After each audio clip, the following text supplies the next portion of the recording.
So we're going to sprinkle, we're going to ask Dr. Gutierrez some questions, but we're also going to allow you all to have a chance to talk to each other and ask questions throughout our conversation. So it's going to be a full conversation, kind of like a big dinner party together, if you think about it. With no food, yes. The food of knowledge, yes. Yes. So, Dr. Gutierrez, thank you for joining us today. Thank you for having me. Thank you for having me. I was told you put this right up in my face. We wanted to just start off with talking about introducing yourself through your math story. So could you tell us, what is your math story and how did you come to your work? Sure. So my math story, I think, starts back with my mother and my mother's mother and her mother, who were all sewists, people who sew. So they understood how to take our more than human relatives, plants, weave them into different thicknesses of yarns or threads or whatever, figure out how many different permutations of different colors should come together at what angles when they were sewing, figuring out using their hands, how many hands tall somebody would be and proportionally be able to kind of have something come together. And I think about all of that work that also was supported with when I was little. My mother had us doing a lot of puzzles.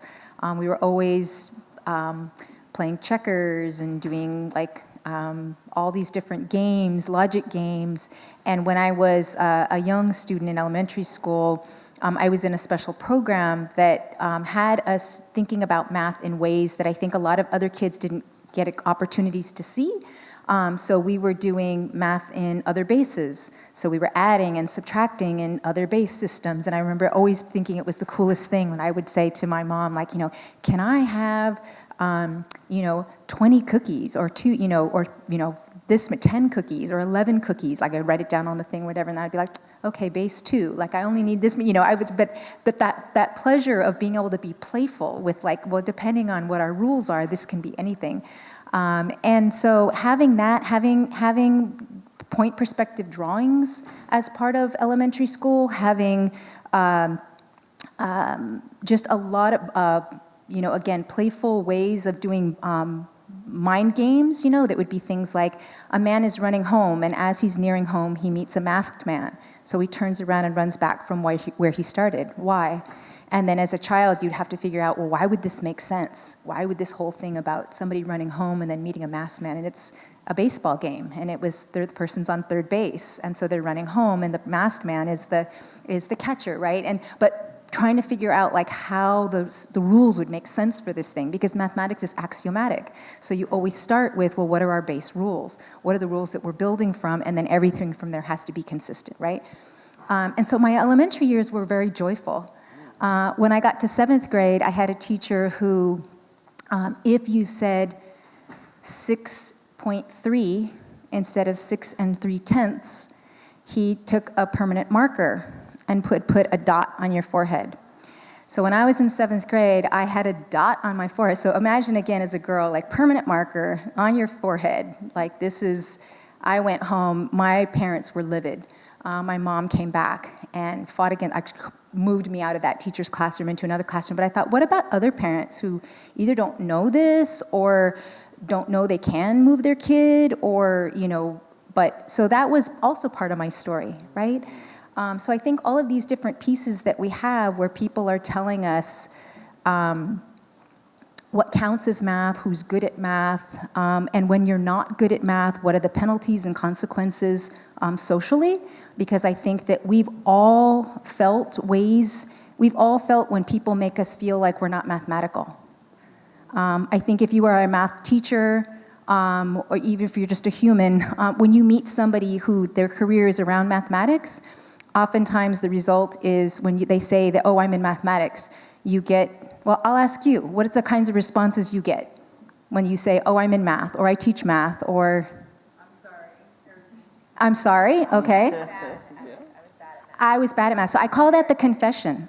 I call it you often have this confession, and I now call it the inoculation, because if I say I was bad at math, then that means that the conversation we start to have when you are a mathematician, and if I can't keep up or if I say something that's wrong, I've at least called myself out. You're not allowed to call me out as not knowing math. The other piece, I call it the adulation. So like, oh my God, you must be so smart, right? But it's like, why do we do that? Why do we say that you're smart if you know math? There's so many other ways we can talk about being smart in the world, right? If you can think holistically, if you're artistic, if you relate well to people, there's all these other things that we could call, that would be the sign of intelligence. But we use this idea that you can do this symbolic work. So that's part of my story. Thank you so much. I love the dynamic of going from one extreme to the other, of joy to the opposite side, from adulation to the confessional, and I think many of us experienced all of those, probably sometimes at the same time. Here we are at Deeper Learning, and I think if I were to count the number of times a certain word was used, I'm going to bet that equity is the word that was probably used the most at this moment. And if we move in spaces around education or mathematics, that's often a word that's become, if you will, the norm. And yet in your research, you have very intentionally moved away from using the word equity and using the word rehumanizing. Can you please share why you've chosen that term, specifically in mathematics? Yeah, thank you. For me, the word equity stopped being useful, to be honest. I didn't go out thinking like, oh, I need to come up with a new term to have something hot, new to say and talk about. It was like when I went and talked in the community, when I talked to people, I heard people talking about the trauma that they felt. They talked about the ways mathematics feels dehumanizing. And I thought, we're all people, we're all humans. As humans, we all naturally understand pattern and logic and so many other aspects of mathematics. And so what is it that happens when we go to school and school erases that from us? It takes that from us. And so I feel like equity, even when I tried to theorize it and gave other definitions, I felt like we still were talking about how do we get more people who don't traditionally do well in mathematics and we help them feel like they belong to the field. But we weren't really we were just gonna help them play this game. We weren't saying, how do we actually change the game itself? How do we challenge what counts as mathematics? Not just who gets to be seen as mathematical, who gets to be a doer in math. So for me, it was that notion of trying to take back, to show what gets erased through schooling. But the rehumanizing, because I could have just said, let's humanize mathematics. The rehumanizing is actually giving credit to all of the people throughout the world who continue to do forms of mathematics even when school doesn't sanction it, even when it's not seen as something that's valuable. And we've done this for millennia, right? We have ethnomathematics, which shows us that there are many mathematics that are practiced throughout the world. So what happens when we go to school and school teaches you, you're only mathematical if you show your work in this way. You're only mathematical if you come up with the general case that works for all situations. You're only mathematical if you present it in the symbolic, reduced, densest form, right? So for me, changing to the word rehumanizing mathematics was honoring the people.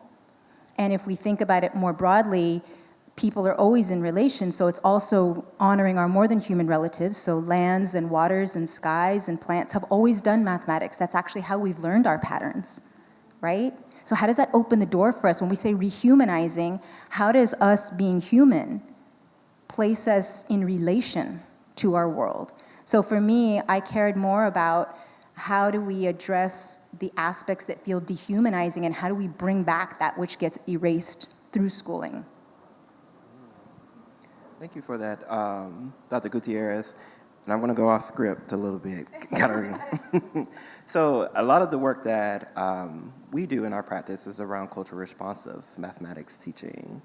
And I wonder, could you share a little bit about if there is a connection between rehumanizing mathematics and cultural responsive mathematics, or are they very distinctly different from each other?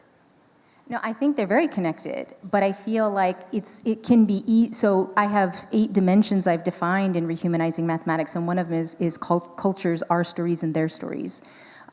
So I don't say histories, I say our stories and their stories.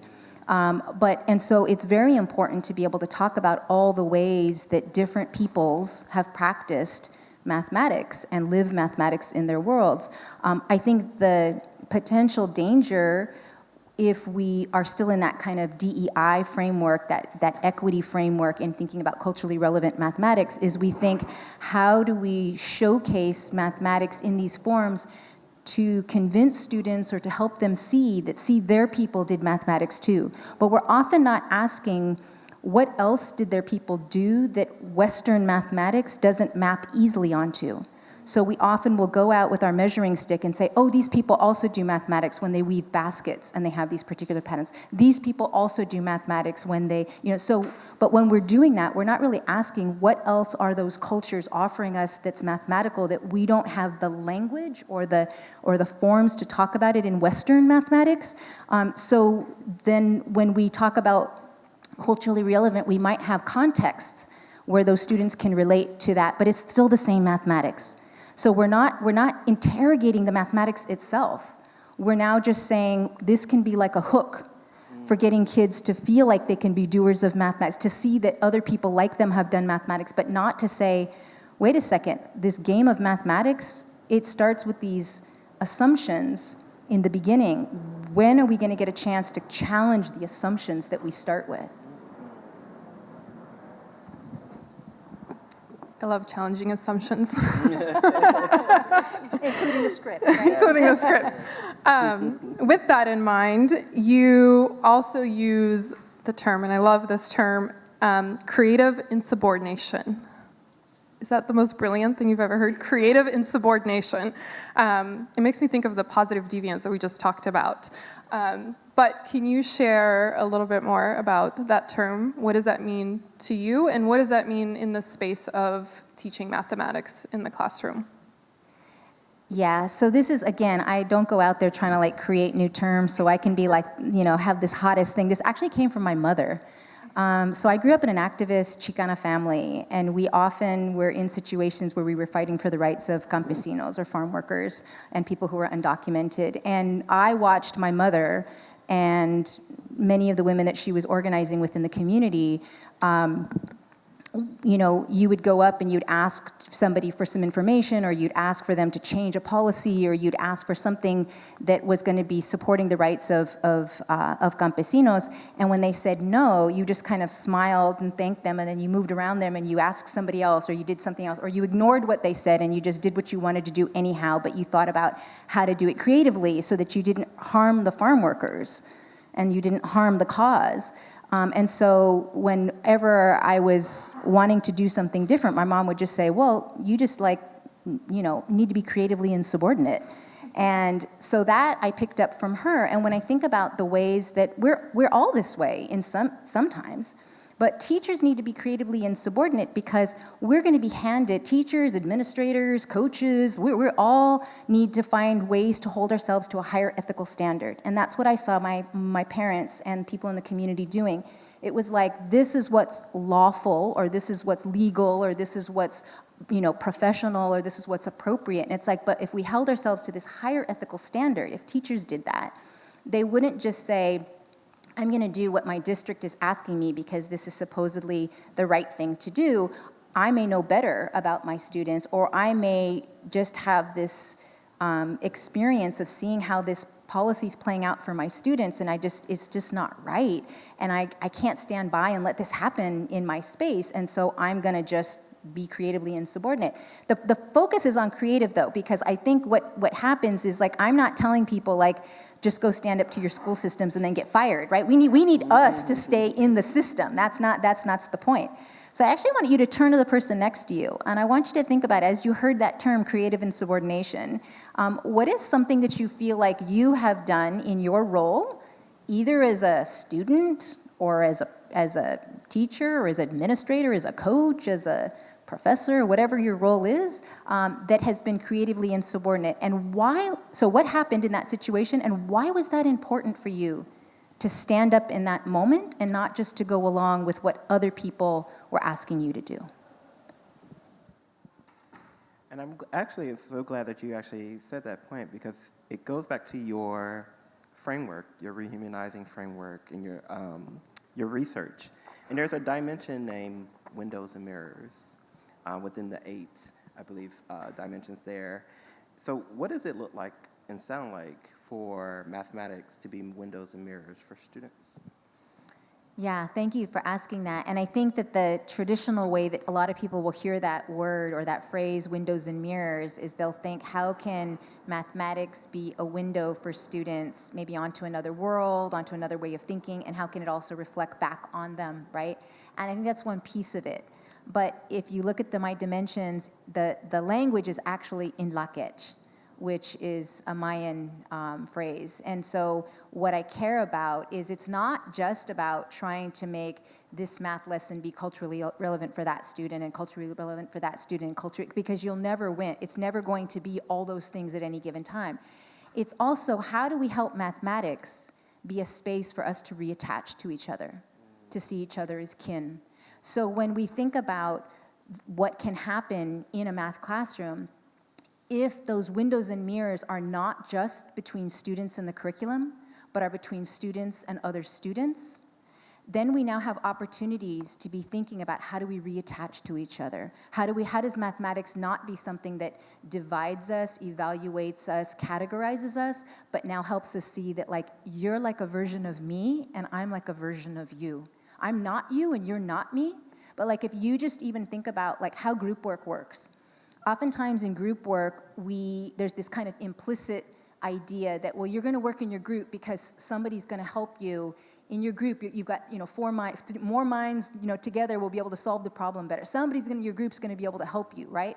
Or we might be thinking about how do we assign competence to students, or how do we come up with multiple solutions or something like that. But we're often not stopping and using that opportunity to say, how do we help students see that the person sitting next to them or the person in their group is like a version of them, and they are like a version of the other person. So how do I as a teacher help take that moment and say, so turn and work with your shoulder buddy or work with your table or whatever the people, and as you're listening to people talk about how they solved the problem, think about how is what they're saying like what you thought about in the problem, and how is it different? And so how is what they're saying both a window and a mirror for you? Like, oh, yeah, I also thought about that part, and I was focusing on the exponents, and then I was making me think about quadratics, and I was whatever. Or like, oh, but I didn't do it like that. Like you kind of, like you drew it out a bit, and then you kind of, and so again, how does it help us say, like, we are all actually connected? But instead, we often jump over that part, right? We have the, like, construct a viable argument and critique the reasoning of others. But we don't have construct a viable argument, affirm and stand in the perspective or the world of the other person, and then think about a critique. There's never that affirmation. So I think that mathematics has the opportunity to really help us reattach to each other, and we sometimes miss those little moments. So I'm actually going to turn this back to the audience, and I'm just going to say, how might that play out for you as an instructor, or how might it have played out for you as a learner if you had had the opportunity to, in math class, to be thinking about how is this person like me and not like me? I think I have a hard time thinking in a generic high quality lens. I think you're right. I think that many of the project-based ways of doing mathematics are still keeping mathematics itself intact, and we're just using math as a tool to go explore something in the world. I think it would be, for me, it would look like when we are, and I don't have like lots of schools that I could point to and say this place is doing this, but a lot of school districts, like the Seattle Public Schools, is using the Rehumanizing Mathematics framework. And so different school systems that have taken on that, like, okay, we're gonna literally think about how do we change what counts as mathematics? How do we help students understand that mathematics is this living practice and that we've made these assumptions, and where in our project can we actually challenge an assumption? Like, what if something was different about mathematics in this piece? How might that relate to what we're talking about in this kind of interdisciplinary way, right? So I think it's that. I also think it's when one of the components is body and emotions. And so I think thinking about when do our bodies actually, how do we carry knowledge in ways that our bodies might tell us something different than what the numbers are saying? And so how do we pay attention to that? What does that mean to be thinking about the role of gesture, the role of intuition, the role of other kinds of forms of logic that we might be drawing upon? And so I think it's like it's doing these little things where like how do we feed in this idea of like we're going to actually like interrogate and make visible to students that mathematics is this living thing and that we could have otherwise versions of mathematics, that the current version we're living is a modern Western version of mathematics. I would say that would need to happen. But there's many opportunities to do that within project-based spaces. And I think that in a better world, in indigenous futures, we're not actually needing creative insubordination, right? I mean, we're only needing this in spaces where when we try to look in the mirror and say, am I doing what I said I was going to do in this field? Do I feel like the people in the mirror who I am holding myself accountable to would say, yes, I am doing the right thing, then do I kind of pass that mirror test? But if my district is teaching me and supporting me to do things that do feel like I feel ethically like I can stand behind this, then there's no need for the creative insubordination. It's only the need when systems are, just often breaking mathematics up into these like extractive ways of thinking that students don't have another vision to kind of go to, that we can say that we need to be a little creative, we need to be creatively insubordinate. But absolutely, I agree that when we're in a healthy system, we don't need to be creatively insubordinate. So it's not just strive to be creatively insubordinate and that makes you more professional. You have to be thinking about that ethical position, like, am I right? Is my identity right now one where I'm holding myself to a higher ethical standard than what the school is showing me? I think one of the pieces is just that I'm one of 4 children. I'm the 3rd child. I have 2 older sisters and a younger brother. And my dissertation is on tracking because of the way that tracking damaged my family in some ways. So my 2 older sisters were not in a gifted program, and I was selected, at the ripe age of 5, when everybody knows how you know everything about somebody when they're 5. So I was selected into that program, and that created paths for us that really kind of diverged. I had a lot of very joyful experiences with mathematics. Again, as I said, as an elementary student, I know that my sisters didn't. I know there was many people in the world who didn't. And then I got to other spaces where I also didn't have those experiences. And I just felt like I know it could be better, and it feels like it should be better. I also am not trained as a mathematician. I've actually had to learn a lot of mathematics myself. And I think because I'm not trained as a mathematician, I don't feel trapped into like feeling like I'm giving up part of myself if I challenge anything about mathematics, right? It's like the way that people of color can often challenge white supremacy with no issues because it's like, we don't benefit from this system. So I didn't feel like I benefited from a system that told me mathematics was only one thing. So I've done a lot of work around like the history of mathematics and trying to understand how college-level mathematicians think differently when they want to be experimental, because I wanted to push myself into other spaces. But it's very autobiographical for me. It's that I was thinking like this is one of the ways that it's damaged art, that's felt dehumanizing to my sisters and then to me as an older person.